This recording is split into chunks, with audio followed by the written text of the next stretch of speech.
It began with a seemingly insignificant detail. A glance.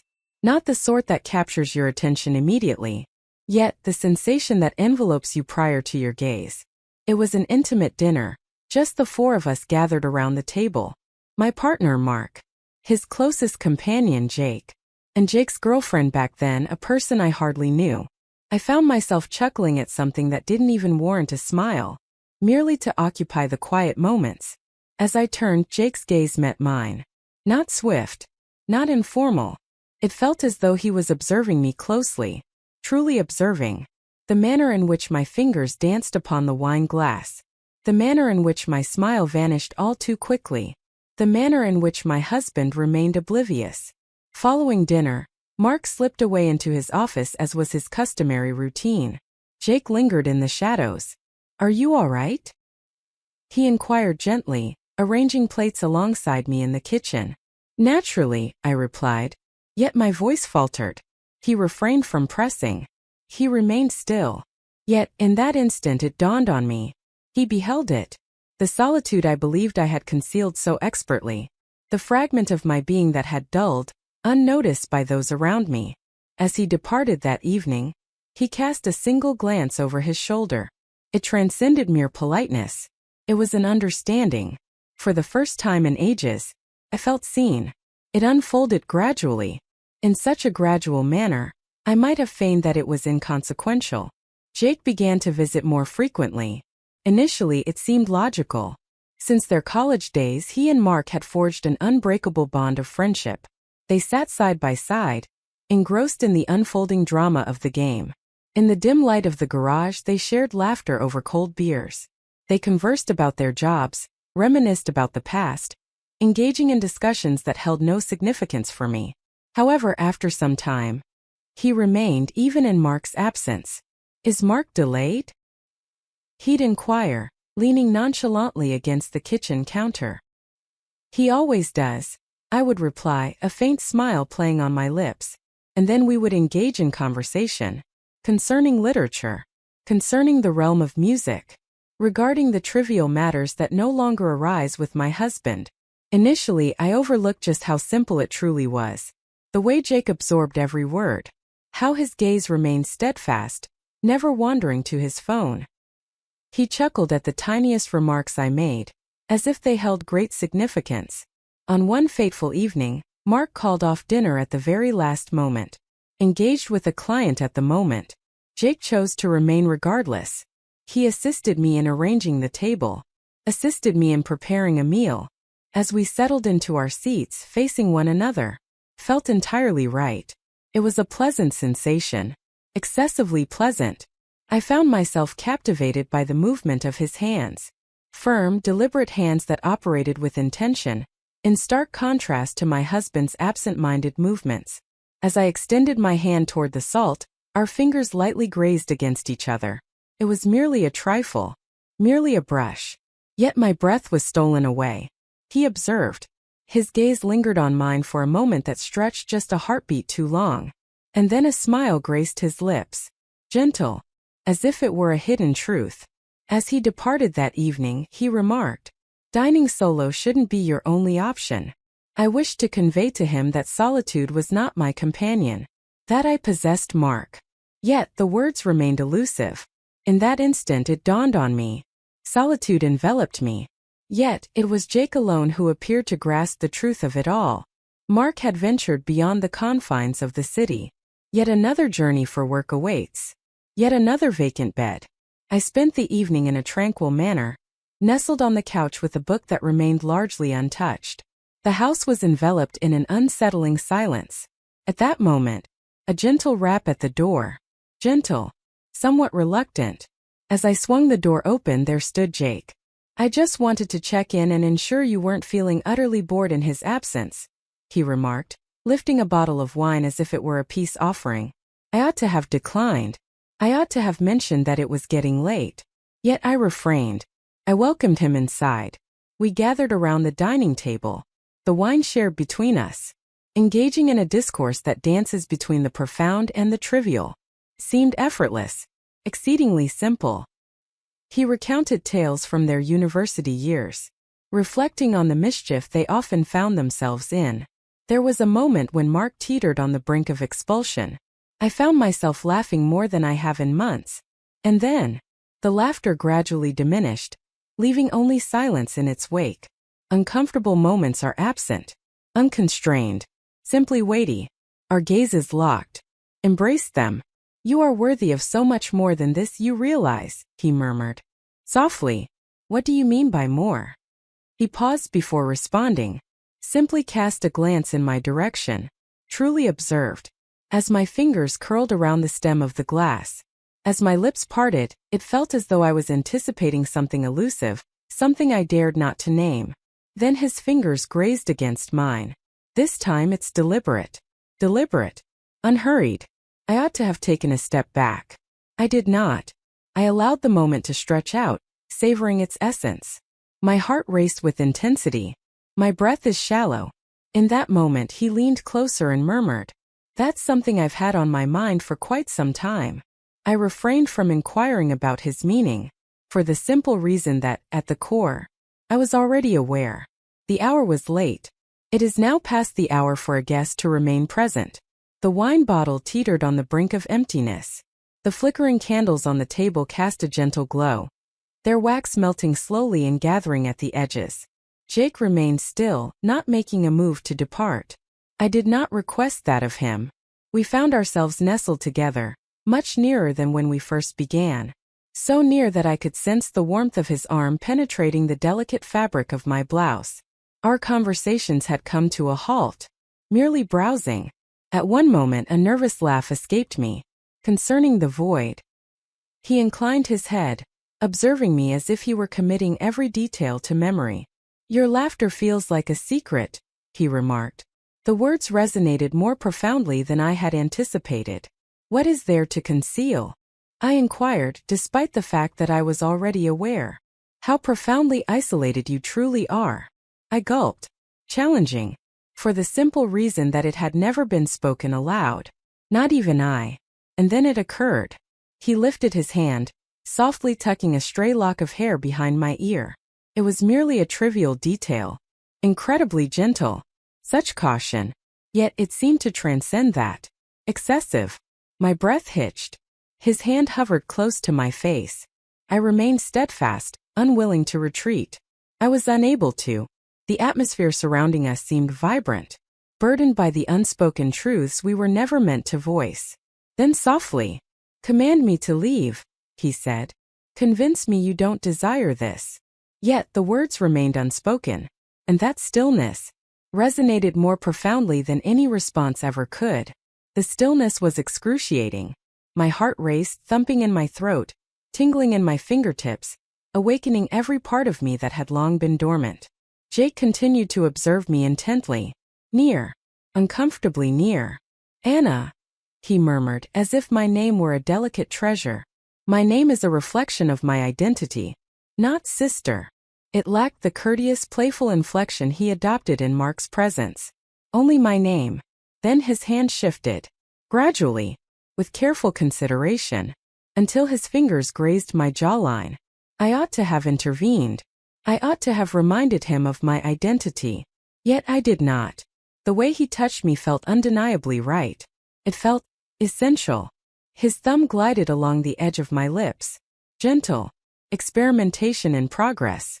And when I remained still, he leaned in closer. The kiss was gentle, lacking any force. It lacked any sense of urgency.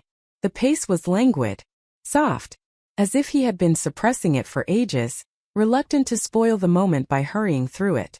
My body responded before my mind had the chance to catch up. I returned his kiss. I allowed my hand to linger on his chest, sensing the warmth radiating from him, the way his breath caught just inches from my lips. In that instant, the outside world faded away, leaving only the sanctuary of the room. Mark was absent. There will be no union. Freedom reigns. Merely two souls, submerged in a desire they ought to resist, and desiring it regardless. As he finally withdrew, he leaned his forehead gently against mine. "I apologize," he whispered softly. "I ought not to have." "Please don't," I murmured. "No need for apologies." For the first time in years I felt seen. I experienced a profound sense of recognition. I wished for it to continue endlessly. I found myself wide awake through the night. Not even a moment. I reclined in bed, gazing at the ceiling, the remnants of his presence lingering on my lips, the phantom of his touch brushing against my skin. Mark reached out in the late hours of the night. He inquired about my well-being. Fall was well. I agreed. My voice remains unwavering, as if nothing had transpired. Yet within the flames continued to rage. I convinced myself it was an error, that it would not progress any further. If only I had the power to command it. However, the following day, as I wandered through the rooms, I discovered the act of tidying up the house consuming my time. Igniting a wick, clad in the gentle embrace of a sweater I had neglected for months, the very one that brought forth a sense of beauty within me. I convinced myself it was merely a routine. Upon hearing the knock on the door, I acted without a moment's pause. I welcomed him inside. Jake lingered, uncertainty etched across his face. As if uncertainty loomed over him, casting a shadow on his expectations. "I don't belong here," he remarked. "I understand," I murmured. Yet I chose to stay put. Nor did he. Our conversation was sparse. No justifications existed. Authenticity reigns. We simply rediscovered one another. This time it's on the couch. His hands were more assertive, his voice resonated with depth, and his body leaned into mine as if he was certain I would not resist. And I did not. My desire for it surpassed even my need for air. In the aftermath he embraced me, not in the manner of a thief, yet as if a person had been poised to deliver it. "Anna," he whispered softly into my hair. "What is our course of action?" I remained silent. Due to my lack of knowledge, the weight of solitude had lifted, leaving only a sense of connection in its place. I found myself unwilling to relinquish that sensation. It no longer remained concealed in the shadows of the night. It began to infiltrate the hours. Even in Mark's presence, Jake arrived for dinner, just as he always did. Everything appeared unchanged. In the cozy living room they engaged in lively conversation about sports, the sound of beer bottles clinking softly on the coffee table. Yet I was aware, and he was aware. With each encounter of our gazes, a spark ignited within me. The hidden truth. The pain lingers. As Mark ventured into the garage to fetch another drink, I strolled by Jake in the hallway. He extended his hand, only for a brief moment. His fingers grazed the delicate curve of my back. So swift, such a delicate nuance. Yet it was as if a surge of electricity coursed directly through my being. My breath caught in my throat. He leaned in, his breath brushing against my ear, a warmth that sent shivers down my spine. "You look stunning this evening," he murmured. The rhythm of my heart thudded fiercely, echoing in my ears as if it might betray my presence to anyone nearby. Suddenly, Mark's voice resonated from the garage. "Are you all doing okay in there?" Jake took a step back, serene, as if nothing occurred. As Mark re-entered the room we exchanged smiles, masking any hint of trouble, as if we weren't mere moments from being discovered. That evening, as I arranged the table, Jake's hand grazed against mine once more. Yet, on this occasion he remained still. He grasped it firmly, only for a fleeting moment, just long enough to serve as a reminder of his lingering presence. Yearning persists. What could possibly be more disheartening? I wanted that as well, even with my spouse just a room away, particularly at that moment. On a Saturday afternoon, Mark had returned to the comfort of his home. We had all gathered in the kitchen, crafting lunch as if it were just another ordinary day.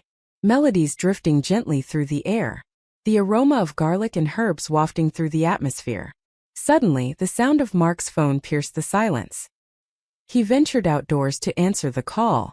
As the back door clicked into place, an unmistakable shift enveloped the house. Stillness. Electrified. As I stood at the counter, I meticulously sliced the vegetables with precision. Jake lingered beside me, his form relaxed against the edge, his hand hovering tantalizingly near mine. His gaze was palpable, lingering on me with an intensity that sent shivers down my spine. I focused intently on the cutting board before me. to behave as though I remained oblivious. Yet I did. His fingers grazed my hip, a fleeting touch that sent a shiver through me. Illumination. Experimentation in progress. I stood still, caught in a moment of disbelief. He leaned in, his lips hovering tantalizingly close to my ear. "Last night keeps replaying in my mind," he whispered. My body tensed up, due to its sheer recklessness, for the simple reason that Mark stood just beyond the threshold. Yet the words still sent a shiver coursing through me. I shifted my gaze, locking eyes with him, and that was the moment it all changed. He pressed his lips against mine. Swift, gentle, yet brimming with all that we had restrained throughout the morning. My knees nearly gave way. I returned his kiss, only for a brief moment. And then, the door groaned as it swung ajar. Mark's footsteps echoed nearer. We recoiled from one another. With a swift motion, Jake seized the knife and began to slice the vegetables, his actions seemingly unfazed by the world around him. I dried my hands on a towel, mustering a smile, striving to calm my breath. As Mark re-entered the room, he remained oblivious. He remained oblivious to the warmth blooming on my cheeks, or the manner in which Jake's jaw clenched while he averted his gaze. However, I observed. I became acutely aware of the rapid thumping of my heart. The thrill of nearly being discovered intensified my desire for him, beyond measure, and I loathed myself for it. Yet I was aware. I had no intention of halting. It had evolved beyond mere stolen touches. It transcended mere late-night whispers, fleeting kisses, and secretive encounters in the kitchen. A shift had occurred. Jake began to regard me in a new light. It wasn't as if I was merely an object of his desire, but it felt as though I was something he required. As the sun dipped below the horizon, we found ourselves nestled on the porch, enveloped in the tranquil embrace of the evening. Mark drifted into slumber within the confines of his home, the soft murmur of the TV providing a gentle backdrop to his weary mind. The atmosphere was pleasantly warm. Stillness. Jake offered me a glass of wine. Yet he did not recline in complacency. He remained nearby, uncomfortably near. "I can no longer feign that this is insignificant," he murmured softly. My breath hitched. "It must be nothing," I murmured. "There's no possibility of it being anything but that." Yet he merely shook his head. "It holds significance. You're aware of it. I am aware of it. And I don't believe I can return to merely being his friend. Not after this." My heart tightened. I understood precisely what he was conveying. These had transformed into enduring instances. They bore a weighty presence. They truly existed. I attempted to avert my gaze, yet he gently grasped my chin, compelling my eyes to lock with his. "Anna, being with you makes me feel alive in a way I haven't experienced in years. You can't honestly say you're not feeling it as well." Yet I found myself unable to do so, for I truly sensed it. Each utterance of my name sent a shiver through me. Each moment his hand hesitated, stretching into an eternity. Each night as I lay beside Mark, my eyes would close, yet my thoughts drifted solely to him. I remained quiet. In the stillness of my silence, he found his answer. He pressed his lips against mine. Not the hurried, pilfered variety, however, at a leisurely pace.